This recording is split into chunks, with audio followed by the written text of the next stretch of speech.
Minna, thank you for joining us Thanks in the caravan. I don't know if you guys are familiar with Minna's work, but she's I guess painter, artist. You do collage. It's very colourful, very fun, and you work with Rookie Mag. And I like my first question, I guess, is related to that because last year I think I came across a speech that you wrote and then I guess spoke for on Rookie Day. For the Rookie Mag readers.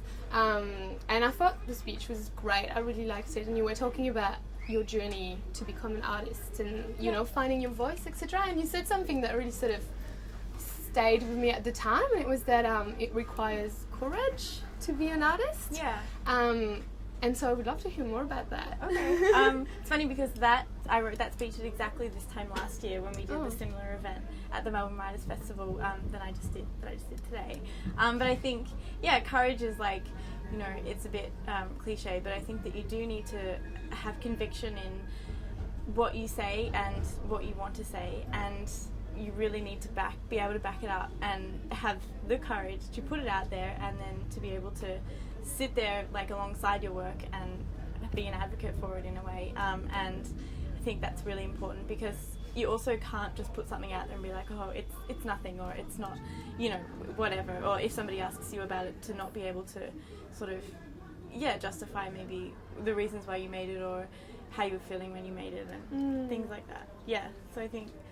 Is it scary to put your work out there for everybody to see? Yeah, sometimes. I mean, I think that social media is probably the scariest place. Like, I do post a lot of things there, and I think that it's all about, like, I kind of frame it as, like, about me as a person as well as my work, so kind of bounces off each other and it's not as intense. I think that just posting pictures of my work would be oversaturating it or something, so I do like to keep things secret until like an exhibition opens or something, and then have it maybe on the internet for people to view, so that some things are sacred in a way, so you can control that image of yourself online kind of thing. Yeah, I think so.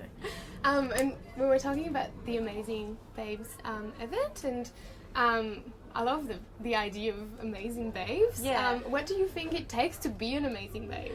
Well, I think in my talk today I spoke about Ella Hooper, who is a musician and was the front woman of a band called Killing Heidi in the 90s. She's now a friend of mine. I used to be a fan of hers, and now we're friends, which is lovely. And I think, the defining thing for me was that when I met Ella, I wasn't really nervous and feeling inadequate and small and nervous. I was felt like an amazing babe as well, because she like transfers so much great energy and she's so generous, and so I liked that an amazing babe is somebody who makes you equally feel amazing, I think, and is very generous in their spirit and giving, and with conversation and their time, and makes you feel like you're the only person in the room or something. Do you try to apply? That's lovely. Do you try to apply that in your own creative process? As in, like, me trying to be an amazing babe? I don't know. Or, making people feel welcome and welcoming them in your practice. I think I'm maybe, as an artist, I'm a bit of an introvert, so probably, like, a bit socially inept at times. But I think, sometimes, I suppose. Yeah, I mean, I like that my work is accessible because the aesthetic is very... Because I reference a lot of 60s and 70s sort of imagery. I think that for adults it's sort of nostalgic, and for children and younger people it's very playful and open, and it reminds them of maybe like a play school kind of aesthetic, so it's kind of nostalgic for them as well. So I think that people are able to view it without feeling as if they're being excluded, because it's not... I mean, my art obviously is conceptual in the sense that I have ideas behind it, but I want it to be accessible. Like, that's the ultimate kind of goal, because I want a lot of people to see it and to get joy or whatever they get from it. So, I think that's great. A lot of artists do not make their work accessible. Yeah, and I don't like that. Yeah, I just don't like that. Which, just a personal... You were talking about how you're inspired by the 60s and the 70s and this like really colourful, fun aesthetic, and obviously maybe you didn't. Well, I guess you were too young in the 70s. I was not alive. That's what I was thinking. But I was like, oh. Yeah.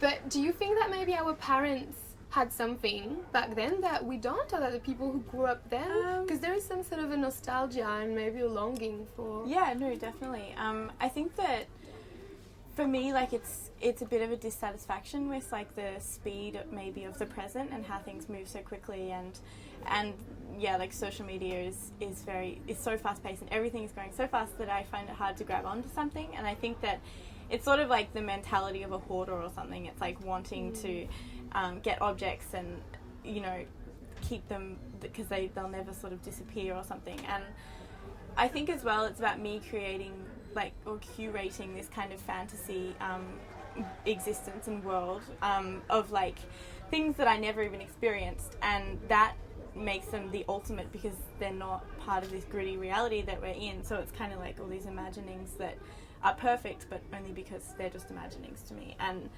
I mean, they're based off, you know, old photographs that I find and things like that, but how I perceive them is totally a fantasy and dreamlike. And how did you start being interested in this period in particular? Why the 60s? And, you know, why not the 40s or the 50s? Yeah, I think, like, I'm generally attracted to ideas of the past, but I think the 60s and 70s for me, I sort of, in my honours year at uni, I wrote my thesis about why I have this inexplicable kind of attraction to these periods in time, and there were lots of reasons. There was never any one conclusion that I came to, but I think that obviously it's nostalgic for me because my mum raised me on that kind of music, like Joni Mitchell and various, like, Carole King, Carly Simon, all those kind of singers. And so for me, listening to that now, it's like, it makes me feel warm and happy or whatever. But I think as well, it is the thing where I think that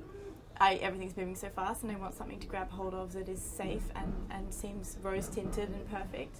And as well as the fact that the aesthetic is incredible, and I'm just incredibly attracted to that colour and the vibrancy and the fact that, you know, like, everything was kind of so dynamic in pattern and things like that. I think that everything's so minimal now, and I'm like a maximalist kind of thing. I don't think that I'm super attracted to, like, the aesthetic of contemporary, like, I don't know, sort of suburban houses and things like that. I prefer things that are older and they just seem warmer to me or something. I don't know.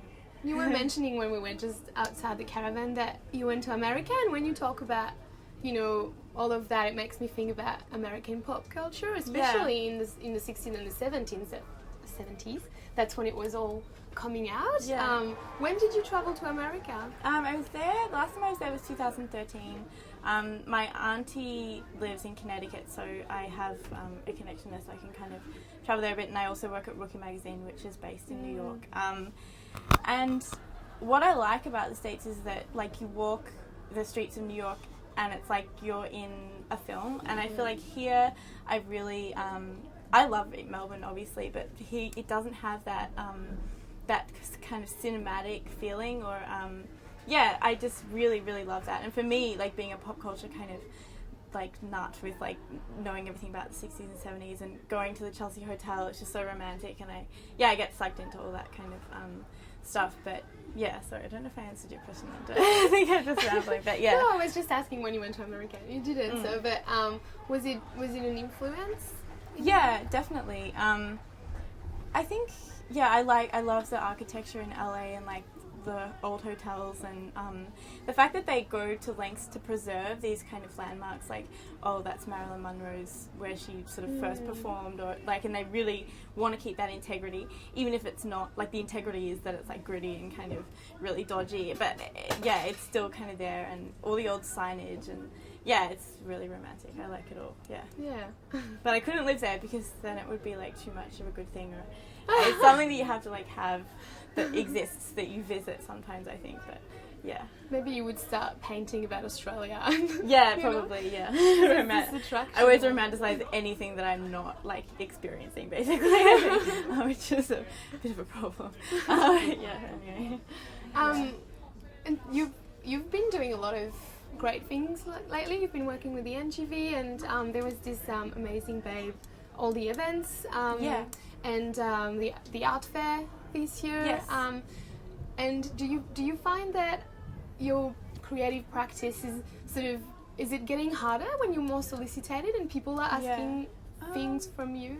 Like I think I learned only very recently how to say no to an opportunity, because ever since I first started becoming an artist or whatever, I've thought every opportunity that comes along is like the only kind of chance you're going to have, and you have to take everything that comes. And for me, like, I'm just realizing now, I think as I sort of really have a lot of opportunities coming my way, you have to think about being strategic in what you choose to do and to not do, and not to say yes to everything and then try and do it all, because you literally half kill yourself. Like, I really have found this year very busy, and I think that I need to sort of just pick and choose what are my sort of number one priorities at any given time. And so I think the hardest thing is learning how to say no to an opportunity that comes along, and have the faith in yourself and in your practice that opportunities like that will present themselves again. Like, I think that it is an insecurity thing about maybe being a bit younger in the field that I'm in than other people, that I'm a bit of a flash in the pan, or,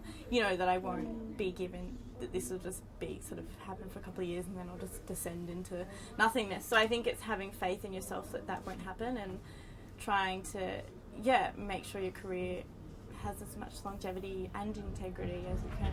So we'll see there. I'm just wondering if you guys have any questions. Don't want to monopolize. What sort of work have you done for ASOS? For ASOS I did an illustration for like this campaign they did, which was called like Today Is or something, and mine was like Today Is Unwritten. It's interesting, so I just did a sort of collage work.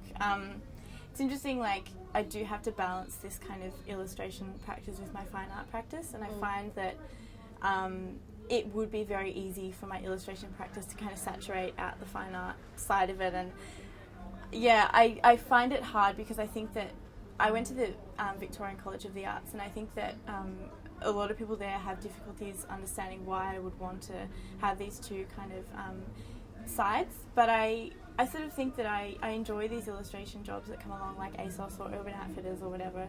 And would they consider you a sellout because you're doing this? Yeah, I mean, I guess that's the ultimate thing they would be thinking. But I think that it's equally a part of my practice, but it's just not. It sort of exists in a much more accessible sphere. Not, you know, because I have shows in galleries, but it's like, you know, a few people in Melbourne see that, and in relative to how many people see something on ASOS or something on Urban Outfitters, or, you know, is quite small. And as I said before, I want a lot of people to see my work, because that's ultimately why I make it. And I see no problem with sort of maybe making something to a brief and then being able to get money from that and take it back and to make my own paintings, in which I feel more that that's truer to my vision. Okay, good. I do the same thing. If I had your talent. But I also think that like boundaries are breaking down with all those things. So I hope that I can be some kind of person that does this and makes it okay. Like, I think in the 60s, an artist called Martin Sharp, he did a lot of illustration work, as well as his own fine art work, and he really walked that line and did it successfully. So he's a real inspiration. He was an Australian, he's from Sydney. He died last year, and he's incredible. So he did it. So I think it is possible, and even more possible in like the current times. So and for longevity, you need finance. Yeah, totally. And there's no shame in that. Like, I think that people really are like, oh, you should be a struggling artist, and that's the best way to go about it. But I'm not gonna struggle if I don't have to or something. Do you find one personally, do you find one more personally satisfying than the other, like the fine art? I personally satisfying. I definitely find my painting practice much more enjoyable and satisfying. But I also enjoy the like working to a brief, because that is so much more like, it is easier, because it's like I need to sort of just produce something that is appropriate for this thing, and I'm able to think more literally, and I do enjoy having that kind of to break up the more intense like other stuff. So but I do enjoy, I think painting is what I enjoy the most, but yeah. I have a question about accessibility. Yeah. So that's important to you. Yeah. How do you approach that in your work? Yeah. Does it influence what you decide to create, or is it just kind of an afterthought in terms of how you get your work out there? It's not ultimately like an influence in what I'm actually deciding to make. Like, I've recently been making like kind of soft sculptures and stuff, and they're not probably considered the most accessible thing ever. But as I said before, I think my general aesthetic is that kind of playful, naive, kind of childlike, colourful realm, and that is, I hope, for most people, a welcoming kind of aesthetic that allows them to access the work, even if it may not necessarily be, the most accessible kind of concept. But as long as someone can reach it on whatever level, like a visual level or another level, emotional level, or I think that's okay, I suppose. There are different levels of people accessing the work. So like a lot of people see my work online, but that's very different to seeing it in a gallery. But it still is experiencing it in a different way, in a way. But yeah. Sorry. I was like, in a way, yeah, but in a way. The end. I've been talking a lot today. Yeah. Anybody else? Because I have another question. Go for it. Because you're painting for, I guess, for an audience, and you were saying earlier that the aim is that people will see it, and that's the same for the majority of artists. At the end, you just want your work to be out there. Yeah. What are you trying to, or are you trying to provoke anything in the person that steps in and see your work? Is it an experience, or is it an idea, or do you want them to walk away and think about it? I think I want people to walk away and like feel something. I think there's like a Michael Jackson quote that's like, all he wanted his music to do was like, it was like he wanted joy, escapism, and magic. Or I think it was probably terribly misquoting him. But and I remember reading that a long time ago and being like, yeah, like that's what I'm into. So I think I just really, as I said, I get caught up in my own fantasy worlds of things that never happened, or relationships I never had, and all this kind of stuff. And I like the idea that people can see my work and experience it, and maybe go away feeling a little lighter, or thinking about something they wouldn't have usually thought about, or feeling something they may not have felt if they didn't see it. So it's all very like airy-fairy, but I I don't know, we'll see. Hopefully that is successful in some way, I think. Did it take you time to get where you are now and find your voice? Yeah, definitely. I in high school I made terrible work, and I have no idea how I was accepted into the VCA, but I think they're like psychics, and they can kind of be like, yeah, this is hideous, but I think she's got something, under there. So that was incredibly lucky, and going there from the high school I was at was an incredible shift in the way that I thought, and in the people I knew, and it was brilliant. And definitely going there allowed me to find my voice, and but then again after leaving there I felt like I've changed even more. So I think I'm still growing, and obviously as I always will be probably, and changing, and I just need to make sure, like, I don't want to ever get comfortable in like a specific way of making work. Like, I really always want to make sure I'm challenging myself, number one, and then hopefully making a good product as well. But Great. Well, thank you so much for joining us. Yay. in the Caravan.